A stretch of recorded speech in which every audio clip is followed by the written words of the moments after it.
Meet Anya. She just got her first acceptance letter from her dream college. But this is just one of many firsts for Anya.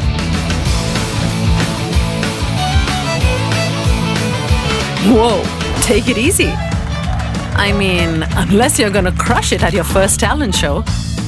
Sweet move. You should try it. Anya, no playing football in the house. But Mom, practice is what won her her first tournament, remember? And also her first debate competition. So yeah, that's Anya.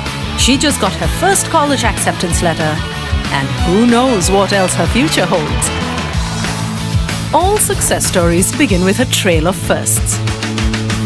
So did hers.